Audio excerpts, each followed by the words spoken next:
नमस्कार। आज हम क्लास 12 की सोशियोलॉजी अर्थात समाजशास्त्र की दूसरी पुस्तक समाज में सामाजिक परिवर्तन एवं विकास के प्रथम अध्याय संरचनात्मक परिवर्तन का अध्ययन करेंगे। इस पूरे अध्याय का अध्ययन हम टॉपिक वाइज करेंगे।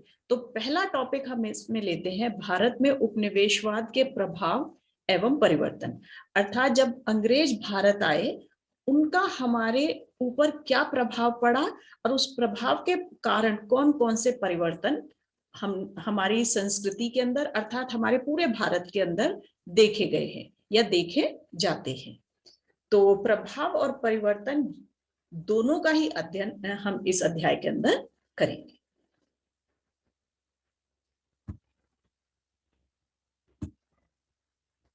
इससे पहले कि हम आगे बढ़े, ये कुछ शब्द हैं जिनका अर्थ जानना बहुत ही आवश्यक है, क्योंकि हर विषय की अपना एक शब्दकोश होता है। तो समाजशास्त्र के शब्दकोश से निकाले हुए कुछ शब्द हैं कि जब हम समाजशास्त्र का अध्ययन करेंगे, हमारा जो परिचय है इन शब्दों से होगा, तो इनका अर्थ जानना हमारे लिए महत्वपूर्ण हो जाता है। तो पहला शब्द हम लेते हैं सामाजिक परिवर्तन। तो इससे पहले कि हम सामाजिक परिवर्तन को समझें, एक साधारण सा शब्द है परिवर्तन, जिसको समझना है। परिवर्तन का क्या अर्थ है? परिवर्तन का अर्थ है जो चीज पहले जैसी थी आज वो वैसी नहीं है, अर्थात वो चेंज हो चुकी है, उसमें परिवर्तन आ चुका है। तो हम एक कहावत का प्रयोग करेंगे कि समाज परिवर्तनशील है। समाज की एक विशेषता है, वो है परिवर्तनशीलता, कि वो हमेशा चेंज होता रहता है। आप देखेंगे, आप अपने दादा दादी को भी देखते हैं कि वो जब बात करते हैं तो कहते हैं हमारे जमाने में तो ऐसा होता था, आज ऐसा नहीं होता है। अर्थात उस समय से आज का समय क्या हो चुका है? परिवर्तित हो चुका है। तो परिवर्तन का यही साधारण सा अर्थ है। अब पूरा शब्द लेते हैं हम, सामाजिक परिवर्तन अर्थात समाज में होने वाले परिवर्तन। पहला समाज कैसा था, आज समाज कैसा है, और आज के होने वाले परिवर्तनों के आधार पर हम ये कह सकते हैं कि आने वाला समाज कैसा होगा। तो ये है सामाजिक परिवर्तन से साधारण सा अर्थ है कि हम क्या करते हैं, कैसे करते हैं, किस चीज का उत्पादन करते हैं, क्या खाते हैं, क्या पहनते हैं, क्या बोलते हैं, इन सभी चीजों में परिवर्तन होगा। इन सारी चीजों से मिलकर के ही शब्द समाज या सामाजिक बनता है। दूसरा हमारा शब्द होगा संरचनात्मक परिवर्तन। यहाँ पर हम संरचनात्मक परिवर्तन और सांस्कृतिक परिवर्तन को समझने के लिए एक उदाहरण का प्रयोग करेंगे। समझ लीजिए कि आपने एक घर बनाया है, उस घर में आपने एक खाना बनाने का कमरा बनाया है, आपने उसी घर में एक सोने का कमरा बनाया है, एक मेहमानों के लिए कमरा बनाया है। यदि हम उसी घर में कमरों को बदल देते हैं, अर्थात खाने के कमरे को सोने का कमरा और सोने के कमरे को मेहमानों का कमरा बना देते हैं, तो ये कहलाएगा हमारा संरचनात्मक परिवर्तन, अर्थात उस संरचना में परिवर्तन हो गया है। परंतु सांस्कृतिक परिवर्तन क्या होगा? कमरे वही हैं, सोने का कमरा सोने का कमरा ही है, खाना बनाने का कमरा खाना बनाने का कमरा ही है, परंतु उसके तौर तरीके बदल गए। अगर हम जमीन पर सोते थे, आज हम बिस्तर पे सोने लगे या एक फैंसी बेड पर सोने लगे। पहले हमारी जो मम्मी थी वो खाना जमीन पर बैठकर बनाती थी, आज वो खड़े होकर के खाना बनाती हैं। पहले हम हाथ से खाना खाते थे, आज हम चम्मच से खाना खाते हैं। अर्थात हमारी संस्कृति बदल गई, हमारे तौर तरीके बदल गए। इनको हम कहेंगे सांस्कृतिक परिवर्तन। अगला शब्द आता है विकास। विकास क्या है? अर्थात कमियों को पीछे छोड़ के अच्छाइयों के साथ आगे बढ़ना, उसे हम कहते हैं विकास। अगला शब्द है उपनिवेशवाद। उपनिवेशवाद को अंग्रेजी में कॉलोनिज्म के नाम से जानते हैं। उपनिवेशवाद का अर्थ है जब एक देश दूसरे देश पर अपनी ताकत के बलबूते पर शासन करता है, अपने नियम कानूनों को थोप देता है, उसको हम कहते हैं उपनिवेशवाद, जिसका उदाहरण है अंग्रेजों का भारत पर शासन करना। अगला शब्द आता है पूंजीवाद। जैसा कि इसके नाम से ही है, पूंजी अर्थात धन, जिसमें धन का बोलबाला रहता है, उसे हम कहते हैं पूंजीवाद। जहां पर कि हर काम अधिक से अधिक लाभ प्राप्त करने के लिए किया जाता है। समाज, जो हमारे सामाजिक अर्थव्यवस्था है, उसको बदलकर पूंजीवादी अर्थव्यवस्था में परिवर्तन होना ही पूंजीवाद है। अर्थात जहां पर अधिक से अधिक धन कमाना या लाभ कमाने वाली बात आ जाती है, उसको हम कहते हैं पूंजीवाद। अगला आता है हमारा सकारात्मक एवं नकारात्मक। सकारात्मक का अर्थ है पॉजिटिव, यानी ऐसी चीजें जो हमारे लिए अच्छी है। नकारात्मक, नेगेटिव, वो चीजें, वो परिवर्तन, वो प्रभाव जो हमारे लिए अच्छे या लाभदायक नहीं है। अगला शब्द आता है विरोधाभास। ये विरोधाभास क्या है? किसी भी चीज का विरोध करना विरोधाभास कहलाता है। इसको दो तरीके से हम समझेंगे। कोई किसी के लिए कुछ गलत करता है, किसी के साथ कुछ गलत करता है, वो व्यक्ति या वो समाज उसका विरोध करता है, वो भी विरोधाभास है। लेकिन इसका कई बार ये भी देखने में आता है, कोई किसी के लिए अच्छा करता है परंतु वो फिर भी उसका विरोधाभास करता है, क्योंकि वो उस परिवर्तन को एक्सेप्ट नहीं कर पाता है। इसका अगर मैं उदाहरण आपको दूं, जैसे कि आज भारत में भूमि कृषि कानून लाए गए। बहुत सारे हमारी पॉलिटिकल पार्टीज कह लीजिए या ऐसे सामाजिक ग्रुप कह लीजिए, ऑर्गेनाइजेशंस कह लीजिए, जिन्होंने उसका एनालाइज नहीं किया है, इसमें क्या सही है क्या गलत है इस चीज को नहीं जाना है, बस क्या शुरू कर दिया है, विरोधाभास, यानी कि अगेंस्ट में खड़े हो गए हैं, क्योंकि वो बीजेपी को या रूलिंग गवर्नमेंट को पसंद नहीं करते हैं, इसलिए उसका विरोधाभास है। यहाँ समाजशास्त्र में आगे हम इसके बहुत सारे उदाहरणों का भी अध्ययन करेंगे, जिससे इस शब्द को समझना और आपके लिए आसान हो जाएगा। चलिए अब हम पहला टॉपिक लेते हैं, भारत में परिवर्तन का मुख्य कारण उपनिवेशवाद। अर्थात जब अंग्रेज भारत आए तो कौन कौन से परिवर्तन आए, और हम मुख्य रूप से उपनिवेशवाद के ही परिवर्तनों की चर्चा क्यों करते हैं, ये हमारा इसमें मेन विषय रहेगा अध्ययन का। ओके, तीव्र गति से परिवर्तन, हम क्यों उपनिवेशवाद को जिम्मेदार ठहराते हैं? परिवर्तन तो पहले भी होते थे, परिवर्तन आज भी होते हैं, लेकिन हम उपनिवेशवाद को जिम्मेदार या कारण इसलिए मानते हैं क्योंकि एक भारत एक बहुत ही शालीन और कहना चाहिए एक शांत स्वभाव वाला समाज था, परंतु उपनिवेशवाद के कारण, अंग्रेजों के भारत आने के बाद हमारी जो सामाजिक व्यवस्था थी उसमें तीव्र गति से परिवर्तन हुए, चीजें बहुत जल्दी जल्दी चेंज होती चली गई। अर्थात सबसे अधिक परिवर्तन हम देखें तो वो उपनिवेशवाद के कारण ही या उपनिवेशवाद के काल में ही आए। दूसरा, उपनिवेशवाद के कारण केवल एक क्षेत्र में परिवर्तन नहीं आया, ऐसा नहीं है कि सिर्फ सामाजिक या सांस्कृतिक परिवर्तन आए, सभी क्षेत्रों में परिवर्तन आए, चाहे वो आपका औद्योगिक क्षेत्र हो, आर्थिक क्षेत्र हो, सामाजिक क्षेत्र हो, सांस्कृतिक क्षेत्र हो या शिक्षा का क्षेत्र हो, अर्थात सभी क्षेत्रों में हम परिवर्तन देखते हैं। कुछ सकारात्मक एवं नकारात्मक परिवर्तन, जितने परिवर्तन आए उसमें कुछ सकारात्मक परिवर्तन थे जिसने हमारे समाज को एक विकास की दिशा प्रदान की, तो वहीं पर कुछ नकारात्मक परिवर्तन थे जो हमारे भारतीय समाज के लिए बोझ बन गए, जो हमारे ऊपर लाद दिए गए थे, जिनके कारण हमें हानि हुई, उनको हम कहते हैं नकारात्मक परिवर्तन। तो आगे हम कुछ ऐसे नकारात्मक परिवर्तनों के विषय में भी चर्चा करेंगे। स्वतः एवं सुनियोजित परिवर्तन, अब यहाँ कुछ ऐसे परिवर्तन हुए जो स्वतः ही होते चले गए, ऑटोमेटिक हो गए, किसी ने किए नहीं जानबूझकर, पर वो हो गए। अगर मैं आपको पूछूं कि आप पहले क्या खाते थे अब क्या खाते हैं, या आप क्या बर्गर जो है वो विदेशी खाना है, तो आपको लगेगा नहीं ये तो हमारा अपना ही खाना है। लेकिन ये ऐसे कुछ परिवर्तन है जो स्वतः ही होते चले गए, किसी ने इंटेंशनली या इसको जानबूझकर नहीं किया, ये हो गए बस। परंतु कुछ परिवर्तन ऐसे थे जो सुनियोजित किए गए थे, जिनको परिवर्तन करने के लिए एक प्रकार की योजना बनाई गई थी, प्लानिंग की गई थी, उनको हम कहते हैं सुनियोजित परिवर्तन। तो आगे हम इनके भी उदाहरण देखेंगे कि स्वतः परिवर्तन कौन कौन से हुए और सुनियोजित परिवर्तन कौन कौन से हुए उपनिवेशवाद के काल में। पूंजीवादी अर्थव्यवस्था का प्रचार एवं प्रसार, उपनिवेशवाद के दौरान ये जो अंग्रेजी अर्थव्यवस्था पूंजीवादी अर्थव्यवस्था थी, अर्थात इंग्लैंड की जो अर्थव्यवस्था थी वो पूंजीवादी अर्थव्यवस्था थी।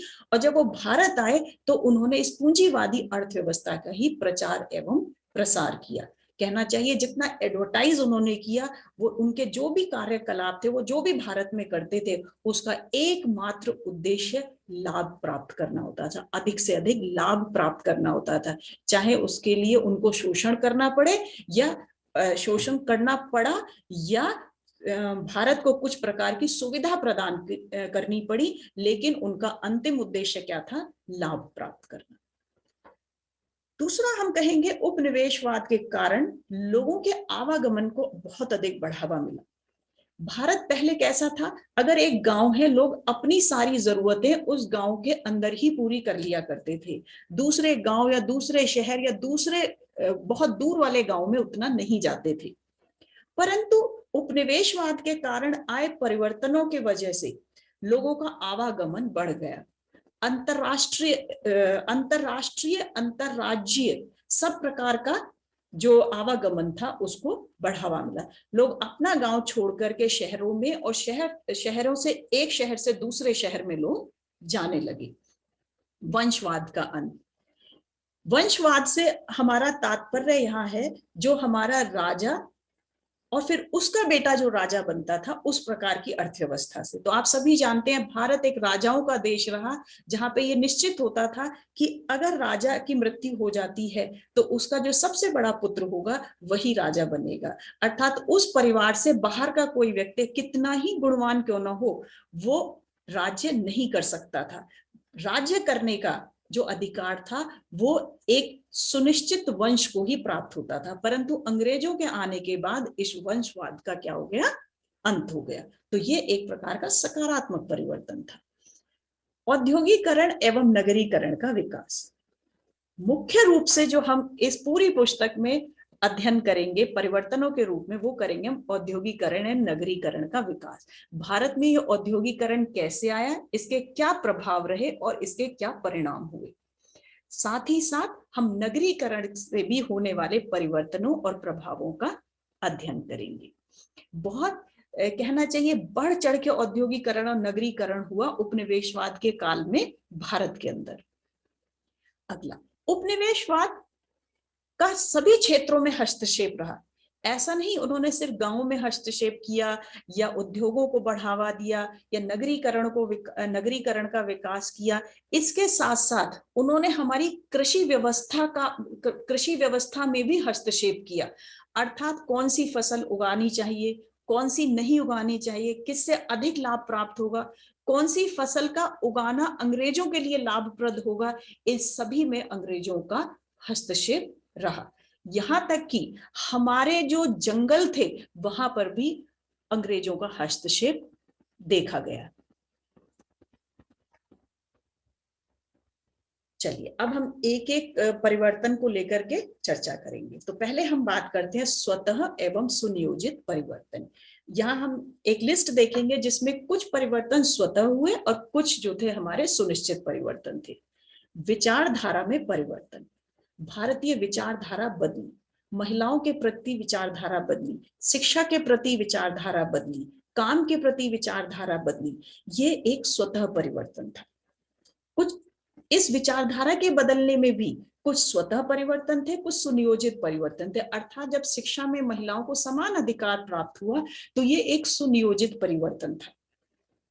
दूसरा हम कहेंगे जातिवाद की जड़ें कमजोर हुई।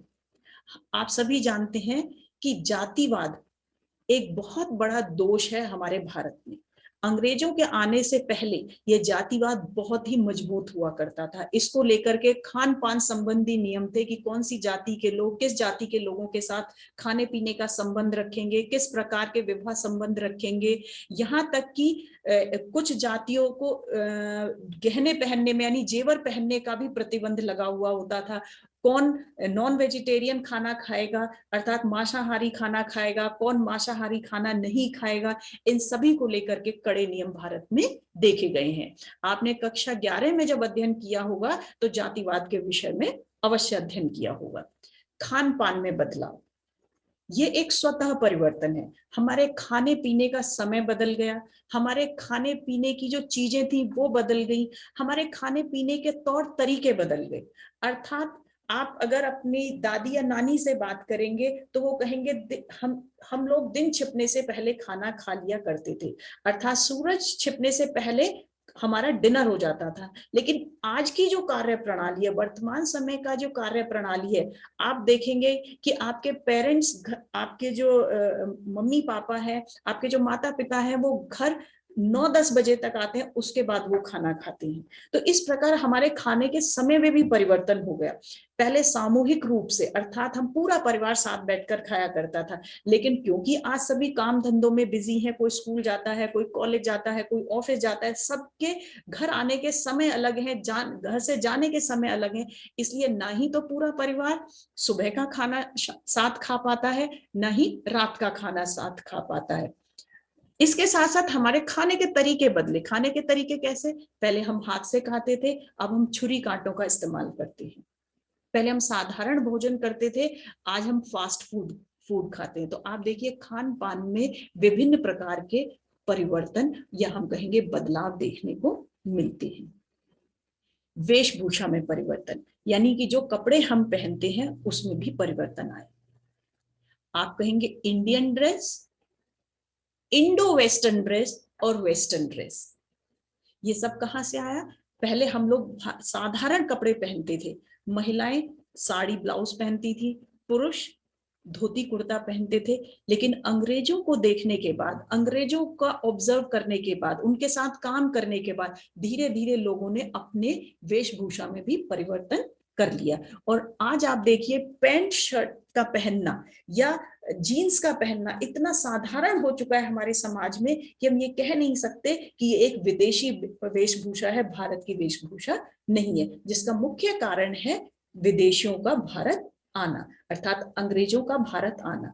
और ये कोई सुनियोजित परिवर्तन नहीं था, ये एक स्वतः परिवर्तन था, यानी एक दूसरे को देख करके ये परिवर्तन होते चले गए। अगर मैं यह छोटी सी कहानी के रूप में आपको बताना चाहूं, तो जो भारतीय अंग्रेजों के लिए काम किया करते थे, अंग्रेजों के घर नौकर का काम किया करते थे, उन्होंने अपने आप को बदला, उनके तरीके से वो कपड़े पहनने लगे। जब वो गांव आते थे, उनको देख करके उनका परिवार और गांव के लोगों ने अपने खाने पीने और वेशभूषा में परिवर्तन किया। इस प्रकार से हमारा जो संस्कृति थी, हमारे जो बेसिक चीजें थी, उनमें चेंज शुरू हो गया।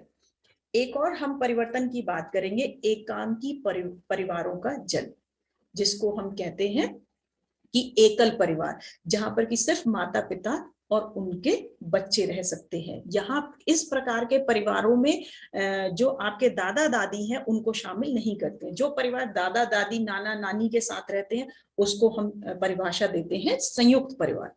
परंतु जैसे जैसे प्रभाव बढ़ने लगा उपनिवेशवाद का, उपनिवेशवाद में लोग अपने काम के लिए गांव छोड़कर शहरों में जाने लगे। शहरों में रहना बहुत ही महंगा होता था, आमदनी उतनी नहीं होती थी, जिसके कारण लोग सिर्फ अपनी पत्नी को और बच्चों को ही रख पाने में सक्षम होते थे। यहाँ हम एक बात पर आपका अटेंशन जरूर ड्रॉ करना चाहूंगी मैं, और वो ये है कि हम ये नहीं कहेंगे कि क्या अच्छा था और क्या खराब था, हम ये सिर्फ बात ये करेंगे कि किस तरीके से परिवर्तन हुआ। तो एकांकी परिवारों का जन्म परिस्थितिवश हुआ, क्योंकि लोगों को परिवार छोड़ के अपना काम करने के लिए शहरों में जाकर बसना पड़ा। वहां घर बहुत बड़े नहीं थे जो पूरे संयुक्त परिवार के साथ वहां रह सके। तो इस प्रकार हमारी जो पारिवारिक व्यवस्था थी उसमें भी परिवर्तन हुआ। इसमें हम इसको भी हम स्वतः परिवर्तन की कैटेगरी में रखेंगे। अगला आता है अंग्रेजी शिक्षा को बढ़ावा। अंग्रेजी शिक्षा को बढ़ावा एक सुनियोजित परिवर्तन था जो अंग्रेज भारत में चाहते थे, क्योंकि वो अपने काम को आसान बनाना चाहते थे, और अपने काम को आसान बनाने के लिए उन्हें अंग्रेजी शिक्षा लोगों को देना आवश्यक था, जिससे लोग उनकी कही हुई बातों को आसानी से समझ सकें, उनके लिखने पढ़ने के काम को आसानी से अंग्रेजी में कर सकें। इसलिए उन्होंने शिक्षा में अंग्रेजी को डाला और उसको उन्होंने कंपलसरी अर्थात आवश्यक बना दिया, और उसी अंग्रेजी शिक्षा पर अधिक से अधिक जोर दिया। अगला आता है हमारा समान औपचारिक शिक्षा, ये एक हमारा सुनियोजित एवं सकारात्मक परिवर्तन था, जहां उन्होंने सबको समान शिक्षा का अधिकार दिया। आप पुरुष हैं, आप नारी हैं, आप उच्च जाति के हैं, आप नीची जाति के हैं, आप अमीर हैं, आप गरीब हैं, आप सभी के लिए उन्होंने समान शिक्षा का अधिकार प्रदान किया। यानी अगर कोई भी व्यक्ति शिक्षित होना चाहता था तो वो विद्यालय जा सकता था। अगला जो परिवर्तन है ये सुनियोजित परिवर्तन है, कृषि एवं भूमि कानूनों में बदलाव। कृषि और भूमि कानून, कई तरीके के बदलाव अंग्रेजों ने किए और उसका मुख्य कारण था उससे अधिक से अधिक लाभ प्राप्त करना। पहले बात करते हैं हम कृषि कानूनों में बदलाव। जैसा मैंने अभी थोड़ी देर पहले आपको बताया, कौन सी उपज लगाई जानी चाहिए, किस चीज की खेती की जानी चाहिए, किस चीज की खेती अधिक से अधिक की जानी चाहिए जो कि लाभप्रद हो। जैसे आपने इतिहास में पढ़ा होगा, नील की खेती पर बहुत जोर दिया जाता था, कपास पर बहुत जोर दिया जाता था। और क्यों जोर दिया जाता था? क्योंकि अंग्रेज उसका अधिक से अधिक एक्सपोर्ट अर्थात निर्यात इंग्लैंड कर सके और वहां उसको फिनिश गुड्स अर्थात कपड़ों में बदल करके, कपड़ों का उत्पादन करके उसको वापस भारत में और अन्य देशों में बेच सके। भूमि कानूनों में बदलाव हुआ कि कितनी भूमि किसके पास होनी चाहिए, किस भूमि का अधिकार कैसे रखा जाएगा, कितना कर दिया जाएगा, कर को कौन वसूलेगा, कौन कितना, किस गांव से कितना कर होगा, किस प्रकार की खेती पर कितना कर होगा, ये सारे कानून अंग्रेजों ने बदल दिए। और बदलने से भी अधिक मैं इस बात पर जोर दूंगी कि हमारे यहाँ जो भूमि कानून थे वो सिर्फ जमींदारी व्यवस्था पर चलते थे, लेकिन अंग्रेजों के आने के बाद अंग्रेजों ने किसानों और जमींदार दोनों पर शिकंजा कसा और अधिक से अधिक लाभ प्राप्त किया। तो ये हमारा होता है सुनियोजित परिवर्तन। चलिए आगे हम बात करते हैं कुछ सकारात्मक एवं नकारात्मक परिवर्तनों की। पहला है समाज सुधारकों का समर्थन। जो हमारे समाज की कुरीतियां थी उनको दूर करने के लिए कुछ समाज सुधारकों ने अपनी आवाज उठाई, जिसमें कि अंग्रेजों का साथ उनको मिला, अंग्रेजों ने उनका समर्थन किया। जैसे कि सती प्रथा, जब समाज सुधारकों ने सती प्रथा के विरोध अपनी आवाज उठाई तो अंग्रेजी अर्थव्यवस्था ने उसमें कानून पास किया और सती प्रथा को एक तरीके का क्राइम बताया। उन्होंने कहा जो भी सती प्रथा को लागू करेगा उस पर कानून लागू किया जाएगा। इस प्रकार से समाज में बहुत सारे सकारात्मक परिवर्तन आए। दलित एवं महिलाओं को समान शिक्षा के अवसर, ये भी एक सकारात्मक परिवर्तन था कि किसी भी प्रकार का कोई भेदभाव शिक्षा में नहीं रखा गया। अंतरराष्ट्रीय एवं भूमंडलीय स्तर पर एक नई पहचान मिली। जो हमारी शिक्षा व्यवस्था थी, शिक्षा व्यवस्था में बहुत सारे लोगों ने शिक्षा ग्रहण की और शिक्षा ग्रहण करने के साथ साथ उन्होंने अंग्रेजी शिक्षा भी ग्रहण की, जिसके कारण लोगों को देश विदेश में एक नई पहचान मिली। भारतीय साहित्यकारों को एक नया प्लेटफॉर्म मिला जहां वो अपने आप को इंट्रोड्यूस कर पाए। अर्थात अंग्रेजी एक ग्लोबल भाषा है, जिसके कारण लोग जब अंग्रेजी भाषा नहीं जानते थे तो वो अपने आप को भूमंडलीय स्तर पर स्थापित नहीं कर पाते थे। ये एक सकारात्मक विचारधारा थी, या कहेंगे सकारात्मक परिवर्तन भारत में आया। पाश्चात्य सभ्यता का अनुग्रह, ये हम नकारात्मक परिवर्तन में लेंगे। बिना सोचे समझे सिर्फ दूसरों को कॉपी करने के लिए पाश्चात्य सभ्यता का अनुग्रहण कर लिया गया। ऐसे बहुत सारे लोग थे जिन्होंने पाश्चात्य फैशन को अपना लिया। खाने पीने के तौर तरीके वो सूटेबल थे या नहीं थे, लेकिन उन्होंने अपने आप को उसमें परिवर्तित कर लिया। जैसे हमारे भारत में मांस खाना उचित व्यवस्था नहीं है, लेकिन अंग्रेजी सभ्यता के कारण बहुत सारे लोग मांस खाते हैं। अंग्रेजी म्यूजिक का सुनना, अंग्रेजी संगीत का पॉपुलर होना भी पाश्चात्य सभ्यता का अनुग्रहण का ही उदाहरण है। पाश्चात्य सभ्यता को अपनाना नकारात्मक नहीं था, लेकिन पाश्चात्य सभ्यता को अपनाने के साथ साथ भारतीय सभ्यता को छोड़ देना एक नकारात्मक सोच थी। संयुक्त परिवार प्रथा का विघटन, नकारात्मक भी कह सकते हैं इसको, हम सकारात्मक भी कह सकते हैं। यदि हम इसको उद्योग धंधों से जोड़ करके देखते हैं तो ये एक सकारात्मक परिवर्तन था, परंतु कुछ लोगों ने जानबूझकर अपने परिवारों को पीछे छोड़ दिया, जो कि एक नकारात्मक परिवर्तन था। अपने आप को मॉडर्न और फैशनेबल दिखाने के लिए बहुत सारे परिवारों में बुजुर्गों को अनाथ आश्रम में डाल दिया गया या उनको परिवार के साथ नहीं लिया गया। ये एक नकारात्मक सोच थी। सकारात्मक होते हुए भी कुछ विचारों में विरोधाभास देखा गया। यहाँ ये एक महत्वपूर्ण स्टेटमेंट है कहना, जैसे कि जब महिला शिक्षा पर जोर दिया गया, ये एक सकारात्मक पहल थी, परंतु भारतीय जो संस्कृति थी वो बहुत ही कंजर्वेटिव थी, महिलाओं को लेकर ही बहुत नकारात्मक सोच रखती थी। तो उन्होंने कुछ ऑर्गेनाइजेशंस ने महिला शिक्षा का विरोध किया। उन्होंने कहा ये हमारी संस्कृति के खिलाफ है कि हमारी महिलाएं शिक्षा ग्रहण करने के लिए घर से बाहर जाएं या काम करने के लिए घर से बाहर जाएं। ऐसे ही सती प्रथा में भी देखने में आया कि कुछ महिलाओं ने ही इसका विरोध किया, कि उनका कहना था कि सती प्रथा बिल्कुल सही अर्थव्यवस्था है, इससे हमारी संस्कृति बची रहेगी, जबकि ऐसा नहीं था। तो बहुत सारी चीजों में विरोधाभास भी देखने को मिला। पूंजीवादी अर्थव्यवस्था का प्रचार एवं प्रसार। पूंजीवाद एक ऐसी अर्थव्यवस्था है जिसमें उत्पादन के साधन का स्वामित्व कुछ विशेष लोगों के हाथ में होता है और इससे ज्यादा मुनाफा कमाने पर जोर दिया जाता है। जैसा कि मैंने आपको पहले ही बताया कि पूंजीवादी अर्थव्यवस्था अर्थात अधिक से अधिक लाभ कमाने वाली व्यवस्था।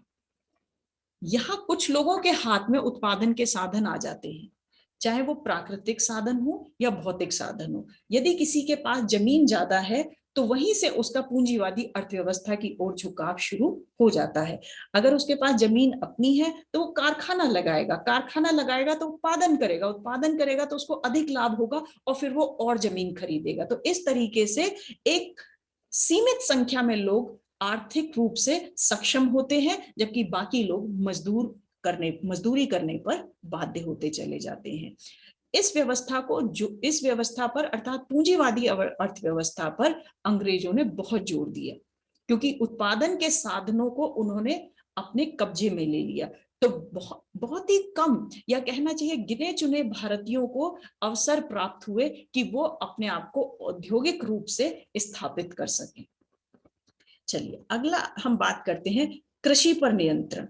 अधिक से अधिक लाभ कमाने के लिए अंग्रेजों ने सिर्फ उद्योगों पर ही नियंत्रण नहीं किया, उन्होंने हमारे कृषि भूमि पर भी नियंत्रण कर लिया। जैसा कि यहाँ लिखा हुआ है, अधिक से अधिक लाभ कमाने के लिए उपनिवेशवाद ने भारत में भूमि स्वामी के नियमों को बदला ही नहीं, अपितु यह भी निर्धारित किया कि कौन सी फसल उगाई जाए और कौन सी नहीं। यानी पूर्ण रूप से जो डिसीजन मेकिंग पावर थी, डिसीजन लेने का जो अधिकार था, निर्णय लेने का जो अधिकार था, वो अंग्रेजों के पास था। जमीन हमारी थी, भूमि हमारी थी, खेती हम करते थे, मजदूरी हम करते थे, परंतु हमें किसी भी प्रकार का कोई स्वामित्व प्राप्त नहीं था। वो स्वामित्व किसके हाथों में था? वो था अंग्रेजों के हाथों में, जिसकी वजह से उन्होंने इस पूंजीवादी अर्थव्यवस्था का खूब प्रचार और प्रसार किया। लोगों के आवागमन को बढ़ावा।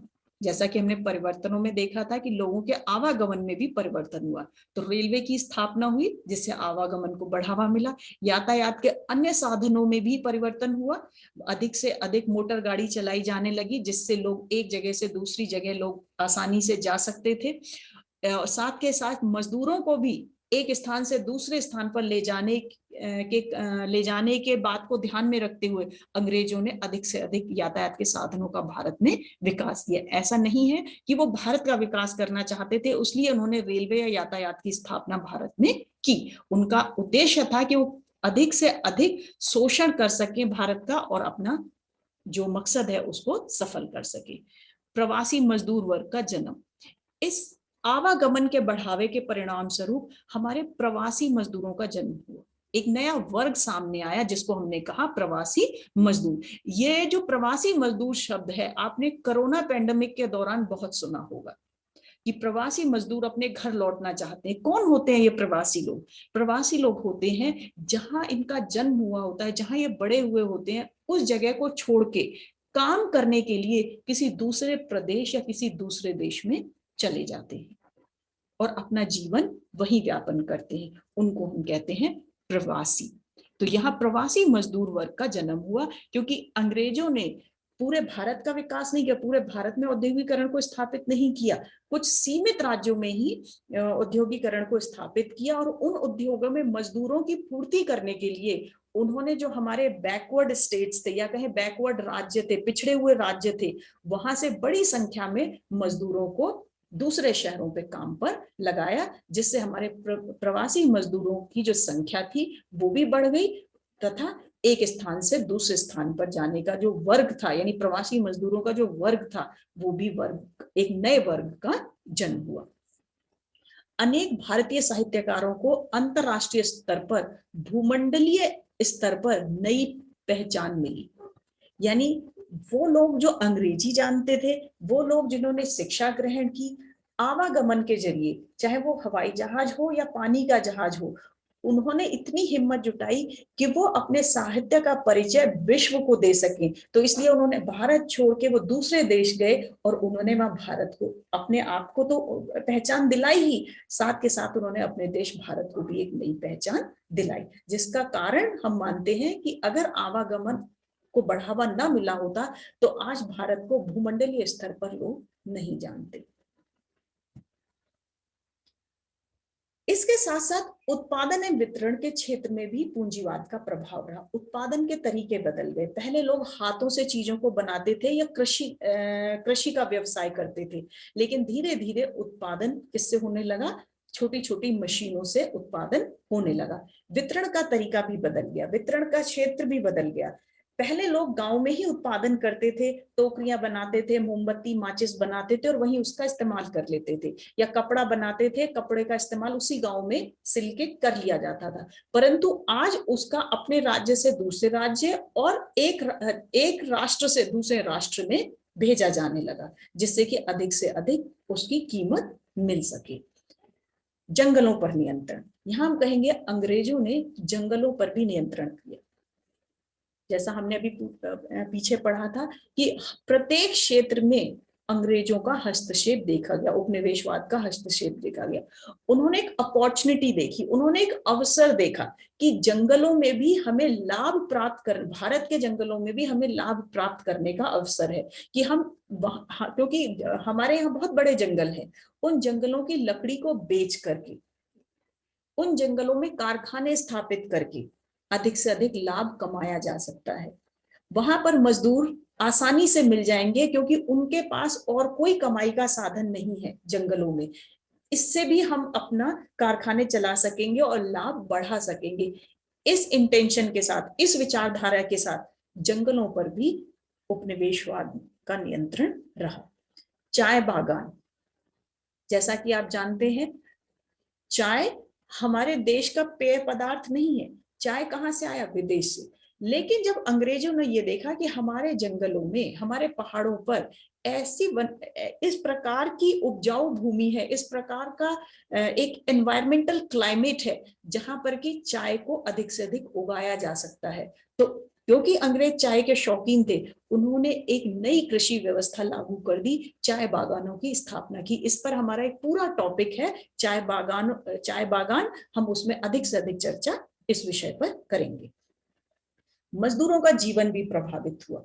यहाँ पर मजदूर, कई प्रकार के मजदूर हो गए, कृषि मजदूर, आपके प्रवासी मजदूर हो गए, उद्योगों के मजदूर हो गए, उनका जीवन भी प्रभावित हुआ। उनको अपने पीछे अपने परिवार को छोड़ के आना पड़ा, इससे गरीबी बढ़ गई। मजदूरों को पूरी कीमत उनकी मजदूरी की नहीं मिलती थी।